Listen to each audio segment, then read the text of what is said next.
Hello friends, आज की class है और आज का क्लास का टॉपिक है आहार की संरचना व कार्य। देखिए क्या होता है, जो हम आहार खाते हैं, भोजन खाते हैं, उसकी संरचना क्या है, उसके कार्य क्या है, इसको हम लोग आज देखेंगे।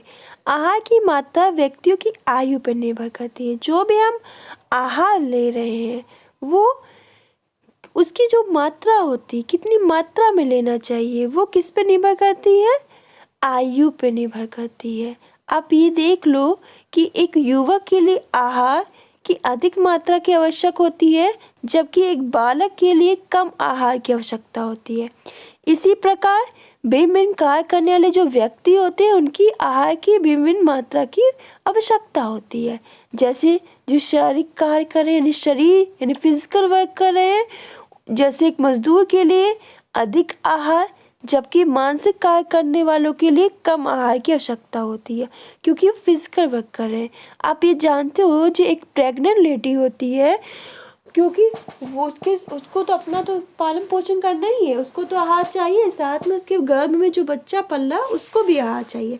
तो उसकी जो आहार की मात्रा होती है, पौष्टिक तत्वों की मात्रा क्या होती है, वो बढ़ जाती है एक नॉर्मल लेडी के अकॉर्डिंग। विभिन्न आहार सामग्रियों का महत्व। देखिए, भूख तो लगभग किसी भी खाद्य पदार्थ को ग्रहण करके शांत कर सकते हैं।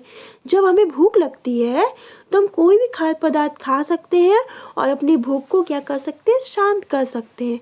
किंतु शरीर की अन्य मूलभूत आवश्यकताओं के अनुसार भिन्न भिन्न प्रकार की खाद्य सामग्री ग्रहण की जाती है। जैसे कुछ आहार शरीर को ऊर्जा प्रदान करते हैं, कुछ आहार शरीर की वृद्धि में योगदान देते हैं।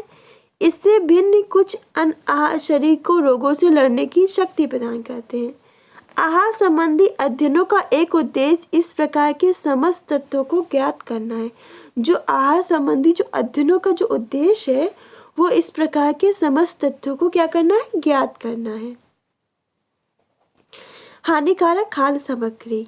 देखिए, आहार के व्यवस्थित अध्ययन के बाद जब आहार का वैज्ञानिक अध्ययन किया जाता है, जब हम वैज्ञानिक अध्ययन करते हैं, तब हमें ज्ञात होता है कि अनेक ऐसी वस्तुएं भी हैं, बहुत ऐसी वस्तुएं हैं जिनको खाने से प्रत्यक्ष और अप्रत्यक्ष रूप से हानि हो सकती। बहुत सी ऐसी खाने वाली वस्तुएं हैं जिनको खाने से प्रत्यक्ष और अप्रत्यक्ष रूप से हानि हो सकती है।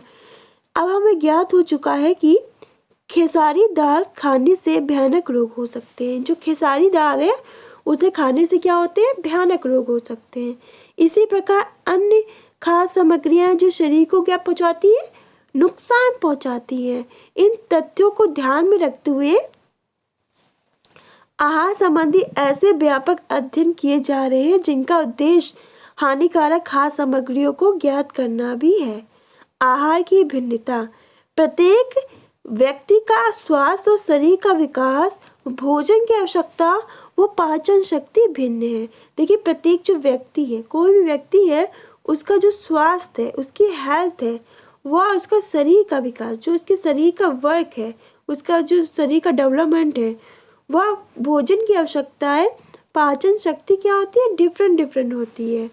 भोजन भिन्नता के आधार के प्रकार। पहला होता है शारीरिक, दूसरा होता है पारिवारिक, तीसरा सामाजिक, धार्मिक, आर्थिक। देखिए, शारीरिक, शरीर की क्षमता व आवश्यकता के अनुसार भोजन की मात्रा क्या होती है, डिफरेंट होती है। पारिवारिक, तो कुछ परिवारों में भोजन की आवश्यकता स्वच्छ भोजन व बदल के भोजन पकाने की ओर कम ध्यान दिया जाता है, जबकि समानता छोटे परिवार इन सभी बातों का विशेष ध्यान देते हैं। सामाजिक, उच्च वर्ग के लोगों का भोजन हल्का और संतुलित होता है, जबकि जो निम्न वर्ग के लोग हैं, जैसे मजदूर है, किसान है, कड़ी मेहनत करने वालों का भोजन भारी होता है और अधिक होता है। धार्मिक, तो कुछ लोगों के धार्मिक विचारों के कारण भी भोजन में बड़ा अंतर पाया जाता है। आर्थिक, अमीर गरीब परिवारों के भोजन में बहुत भिन्नता होती है। जो अमीर है और गरीब है, उनके जो भोजन है उसमें बहुत भिन्नता होती है। अमीर 36 प्रकार के भोजन करते हैं और जो गरीब है वो दाल रोटी खाते हैं, उसी पे क्या करते हैं, जीवन निर्वाह करते हैं। अब आहार के कार्य क्या हैं? पहला है शारीरिक। शरीर को जो स्वस्थ बनाना, हेल्दी बनाना भोजन का सबसे प्रमुख शारीरिक कार्य है। इसके अतिरिक्त शरीर में उचित वृद्धि करना, विकास करना, उसे क्रियात्मक बनाए रखना, उसे ऊर्जा प्रदान करना, विभिन्न रोग से लड़ने की शक्ति देना कौन करता है? भोजन करता है। सामाजिक कार्य क्या है? भोजन हमारे सामाजिक संबंधों को बनाता है, उसमें घनिष्ठता उत्पन्न करता है। लगभग सभी सामाजिक कार्यक्रम भोजन के साथ ही संपन्न होते हैं। शिशु जन्म, विवाह, मुंडन, नामकरण, जन्मदिन आदि में भोजन एक प्रमुख भाग है। शोक के अवसर पर भी भोजन महत्वपूर्ण होता है। बीमार व्यक्तियों से मिलने जाते समय भी भावनाओं का प्रदर्शन हम फल देकर करते हैं। शुभ सूचनाओं को सुनाने के लिए हमें खुशी दर्शाने के लिए मिठाई भेंट की जाती है। इस तरह सुख दुख सभी सामाजिक अवसरों पर भोजन महत्वपूर्ण होता है।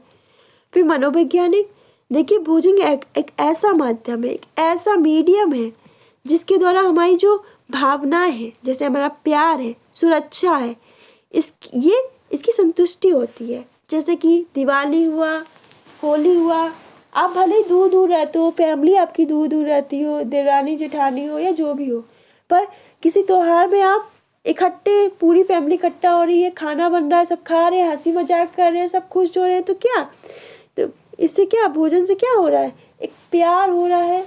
भोजन से परिवार में प्यार की, सुरक्षा की भावना फैल रही है। माँ जब अपने बच्चे के लिए उसकी पसंद का भोजन बनाती है और उसको अपने बच्चे के प्रति प्यार व लगाव दर्शाती है, दूसरी तरफ अपनी पसंद का भोजन खाकर बच्चा सुरक्षा का अनुभव करता है। फिर परिचित भोजन के अभाव में, चिर परिचित भोजन के अभाव में व्यक्ति स्वयं ही अकेला या असहाय महसूस करता है। यानी अगर आप परिचित लोग ना हो, ऐसे ही सब अकेला भोजन करे तो इंसान क्या करेगा? अकेला और अपने आप को असहाय महसूस करेगा। आप अकेले रोज बनाओ, रोज खाओ, अकेले रहो, तो आप लगता है ना कि फैमिली में कोई साथ हो, सब इकट्ठे खाए। तो वही मानसिक संवेगों की निकासी का माध्यम भी कई बार भोजन ही बनाता है। जो मानसिक संवेग है उनकी निकासी का माध्यम ही भोजन बनाता है। जैसे हम अपना गुस्सा प्रदर्शित करने के लिए भोजन से इंकार या अकेलेपन में थोड़ी देर में कुछ ना कुछ खाना, बच्चों को दंड पुरस्कार के लिए भोजन का कई बार प्रयोग किया जाता है। तो ये था आज की क्लास, आहार की संरचना, उसके कारण। नेक्स्ट क्लास में नेक्स्ट टॉपिक के साथ मिलते हैं। धन्यवाद।